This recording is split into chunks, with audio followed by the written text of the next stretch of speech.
Hi hello నమస్తే welcome back to our channel Roopa Sangeet vlogs. ఈరోజు మన వీడియో వచ్చేసి మంచి రుచిగా గుడిలో ప్రసాదంలా దద్దోజనం ఎలా ప్రిపేర్ చేయాలో చూపించబోతున్నాను. చాలా సింపుల్గా ఇలా మనం ప్రసాదంలోకైనా లేదా లంచ్లోకైనా చేసేసుకోవచ్చు. అలాగే ఇలా చేస్తే పెరుగన్నం 4-5 గంటలైనా పుల్లగా అవ్వకుండా చాలా మంచి రుచిగా ఉంటుంది. సో మరి కమ్మని రుచిగా కడుపుకి చల్లగా ఉండే దద్దోజనం టెంపుల్ స్టైల్లో రుచిగా ఎలా చేయాలో ఇప్పుడే చూసేయండి. ముందుగా ఒక బౌల్ తీసుకొని ముందుగా వండిన అన్నంని తీసుకోవాలి. ఇక నేను ఒక 4 to 5 స్పూన్స్ వరకు అన్నం తీసుకుంటున్నాను. మీకు ఎంత క్వాంటిటీలో కావాలంటే అంత క్వాంటిటీలో తీసుకోండి. నెక్స్ట్ అదే అన్నంలోకి ఒక 2 కప్స్ వరకు పెరుగు తీసుకోవాలి.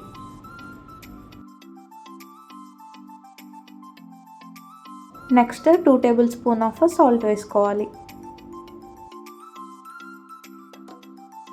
ఇక్కడ మనం కమ్మటి పెరుగును మాత్రమే తీసుకోవాలి. కమ్మటి పెరుగును తీసుకోవడం వలన మనకి త్వరగా పుల్లగా అవ్వకుండా ఉంటుంది.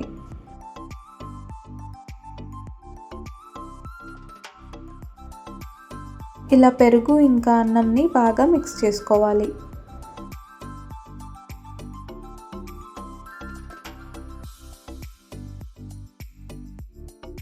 నెక్స్ట్ ఒక కప్ వరకు వాటర్ వేసుకోవాలి. మీరు వాటర్ ప్లేస్లో పాలనైనా తీసుకోవచ్చు. పాలు వేసుకోవడం వలన టేస్ట్ అనేది ఇంకా బాగుంటుంది. కానీ నేనైతే ఇక్కడ వాటర్ని తీసుకుంటున్నాను. వాటర్ వేసుకున్నాక ఇలా ఒకసారి బాగా మిక్స్ చేసుకొని పక్కన పెట్టేసుకోవాలి. నెక్స్ట్ స్టవ్ ఆన్ చేసి బాండీ పెట్టుకొని 1 or 2 table spoon of oil వేసుకోవాలి.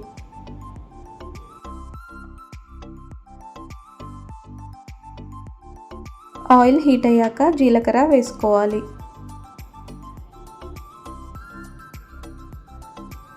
నెక్స్ట్ ఆవాలు వేసుకోవాలి.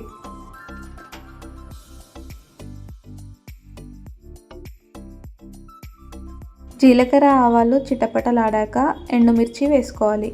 ఇక నేను 5 to 6 ఎండుమిర్చీస్ ఇలా చిన్నగా కట్ చేసుకొని వేసుకుంటున్నాను. ఎండుమిర్చి వేసుకున్నాక ఇలా ఒకసారి బాగా మిక్స్ చేసుకోవాలి.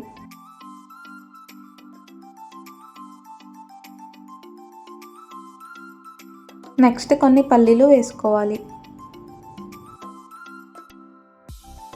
పల్లీలను లైట్ బ్రౌన్ కలర్ వచ్చేంత వరకు ఫ్రై చేసుకోవాలి. చూడండి, ఇక్కడ పల్లీలు మనకి లైట్ బ్రౌన్ కలర్ వచ్చేసాయి. ఇప్పుడు కాస్త మినపప్పును వేసుకొని మరోసారి మిక్స్ చేసుకుందాం. నెక్స్ట్ ఇక్కడ 2 పచ్చిమిర్చి ఇలా రౌండ్గా కట్ చేసుకొని వేసుకుంటున్నాను.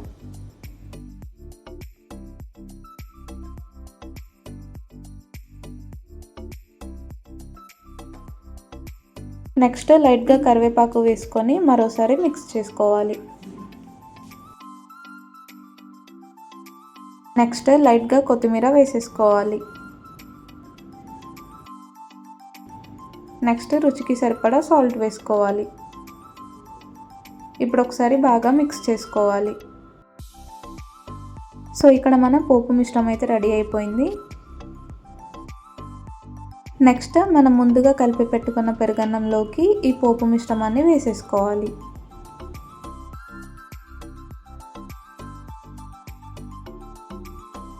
ఇప్పుడు ఈ పెరుగన్నం ఇంకా పోపు మిశ్రమం రెండు బాగా మిక్స్ చేసుకోవాలి.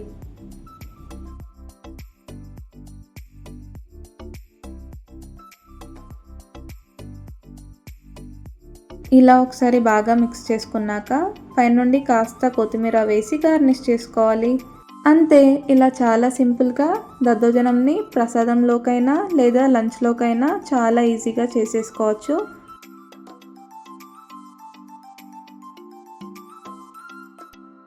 సో మీకు నేను చేసే ప్రాసెస్లో ఈ వీడియో కనుక నచ్చినట్లయితే please do like, share and subscribe my channel. And don't forget to press the bell icon to get more updates. Until then, take care. Bye bye.